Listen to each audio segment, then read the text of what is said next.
କଥାରେ ଅଛି, ଦୁନିଆରେ କୌଣସି ବ୍ୟକ୍ତି କିମ୍ବା ବସ୍ତୁ ଆପଣଙ୍କୁ ଖୁସି କରିପାରିବ ନାହିଁ ଯେଉଁ ପର୍ଯ୍ୟନ୍ତ ଆପଣ ନିଜେ ଖୁସି ହେବାକୁ ଚାହିଁନାହାନ୍ତି। ନମସ୍କାର ଦର୍ଶକ ବନ୍ଧୁ, ମୁଁ ସନ୍ତୋଷ କୁମାର ତ୍ରିପାଠୀ ଓଡ଼ିଆ ମେସେଜକୁ ଆପଣଙ୍କୁ ସ୍ୱାଗତ କରୁଛି। ଆପଣଙ୍କ ପାଇଁ ନେଇ ଆସିଛି ଏକ ଛୋଟିଆ କାହାଣୀ। ଆଜି ଆପଣଙ୍କୁ ଭଗବାନ ବୁଦ୍ଧଙ୍କ ସେହି କାହାଣୀ କହିବାକୁ ଯାଉଛି, ଯାହା ଶୁଣିଲା ପରେ ଆପଣ ଜୀବନର ଯେଉଁ ସାର କଥା ଅଛି ତାହା ସହଜରେ ବୁଝିଯିବେ। ଦିନେ ଭଗବାନ ଗୌତମ ବୁଦ୍ଧଙ୍କ ଆଶ୍ରମରେ ଜଣେ ଭଦ୍ର ବ୍ୟକ୍ତି ପହଞ୍ଚିଲେ ଏବଂ କହିଲେ, ହେ ଭଗବାନ ବୁଦ୍ଧ, ଦୟାକରି ମୋତେ ଜୀବନର ସାର ବୁଝାଇ ଦିଅନ୍ତୁ।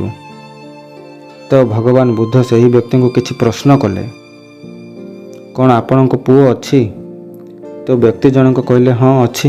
ତାପରେ ଭଗବାନ ବୁଦ୍ଧ ପଚାରିଲେ, କ'ଣ ଆପଣଙ୍କ ଭାଇଙ୍କର ବି ପୁଅ ଅଛି? ସେ ବ୍ୟକ୍ତି ଜଣକ କହିଲେ, ହଁ ମୋ ଭାଇଙ୍କର ବି ପୁଅ ଅଛି। ପୁଣି ପଚାରିଲେ, କ'ଣ ଆପଣଙ୍କ ପଡ଼ୋଶୀ ଘରେ ବି ତାଙ୍କର ସନ୍ତାନ ଅଛନ୍ତି କି? ସେ ବ୍ୟକ୍ତି ଜଣକ କହିଲେ, ହଁ ତାଙ୍କର ବି ପୁଅ ଅଛି। ତାପରେ ଭଗବାନ ବୁଦ୍ଧ ପୁଣି ପଚାରିଲେ ଯେ, କ'ଣ ଆପଣ ଏମିତି କେଉଁ ବ୍ୟକ୍ତିକୁ ଜାଣିଛନ୍ତି କି ଯାହା ସହିତ ଆପଣଙ୍କ ସମ୍ପର୍କ ନାହିଁ ଏବଂ ସେ ଆପଣଙ୍କୁ ଜାଣିନାହିଁ, ତାର ବି ସନ୍ତାନ ଅଛି କି? ସେହି ବ୍ୟକ୍ତି ଜଣକ କହିଲେ, ହଁ ମୁଁ ଏମିତି କିଛି ଲୋକଙ୍କୁ ଜାଣିଛି ଏବଂ ସେମାନଙ୍କର ବି ସନ୍ତାନ ଅଛି କିନ୍ତୁ ସମ୍ପର୍କ ନାହିଁ।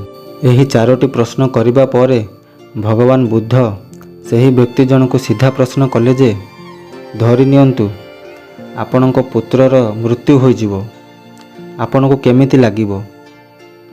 ସେହି ବ୍ୟକ୍ତି ଜଣକ କହିଲେ, ମୁଁ ଦୁଃଖରେ ଭାଙ୍ଗିଯିବି, ମୋ ପାଦ ତଳୁ ମାଟି ଖସିଯିବ।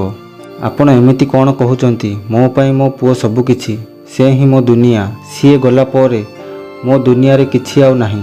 ଏହା ଶୁଣି ଭଗବାନ ବୁଦ୍ଧ ପୁଣି ପଚାରିଲେ, ଧରି ନିଅନ୍ତୁ ଆପଣଙ୍କ ଭାଇଙ୍କ ପୁଅର ଯଦି ମୃତ୍ୟୁ ହୋଇଯାଏ, ତେବେ ଆପଣଙ୍କୁ କ'ଣ ଲାଗିବ?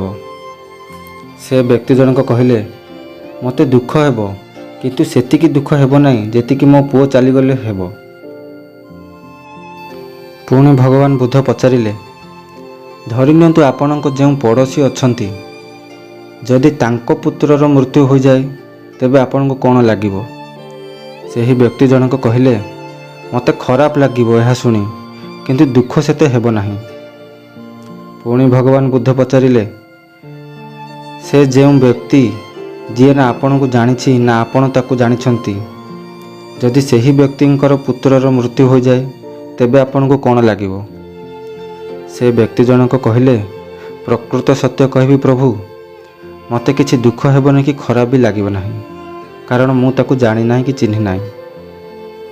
ଏହା ଶୁଣି ଭଗବାନ ବୁଦ୍ଧ କହିଲେ, ଠିକ୍ ଅଛି, ମୋତେ ଗୋଟେ କଥା କୁହ, ତୁମର ଛୋଟ ପୁଅ କେବେ ସମୁଦ୍ର କୂଳରେ ବାଲିର ଘର ବନାଇବାକୁ ଚେଷ୍ଟା କରିଛି କି ନହେଲେ ବନେଇଛି କି?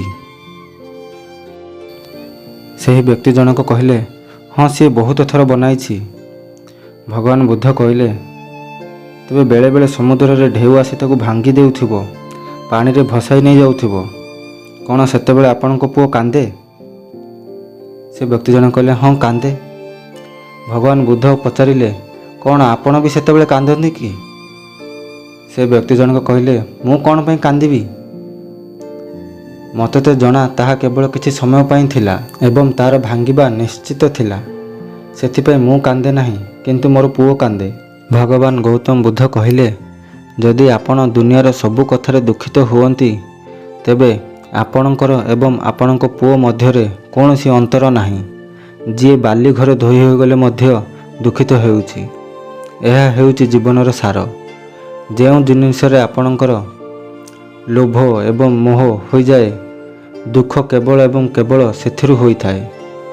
ଯାହା ଉପରେ ଆମର ଲୋଭ ଏବଂ ମୋହ ନାହିଁ, ତାହା ମିଳିବାର କିମ୍ବା ହଜିଯିବାର କୌଣସି ଦୁଃଖ ଆମକୁ ଜଣାପଡ଼େ ନାହିଁ। ଏକ ବିରାଟ ବଡ଼ ବୃକ୍ଷ ଅଛି, ଯେଉଁଠାକୁ ପକ୍ଷୀମାନେ ଆସି ନିଜ ବସା ବାନ୍ଧି ଦିଅନ୍ତି।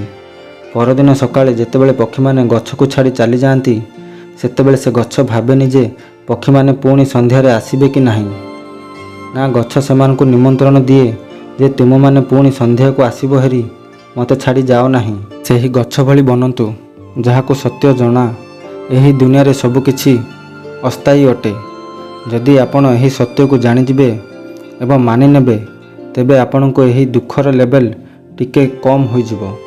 ଯିବା ପୂର୍ବରୁ କେବଳ ଗୋଟିଏ କଥା କହିବି, ମା ବାପାଙ୍କ ଆଶୀର୍ବାଦ ସହିତ, ଭଗବାନଙ୍କ ଆଶୀର୍ବାଦ ସହିତ ଏବଂ ନିଜ ଆତ୍ମବିଶ୍ୱାସ ସହିତ କରିଯାଅ ଏମିତି କିଛି ଯେ ଏ ଦୁନିଆ ଚାହିଁବ କରିବାକୁ ତୁମ ପରି ଯେମିତି।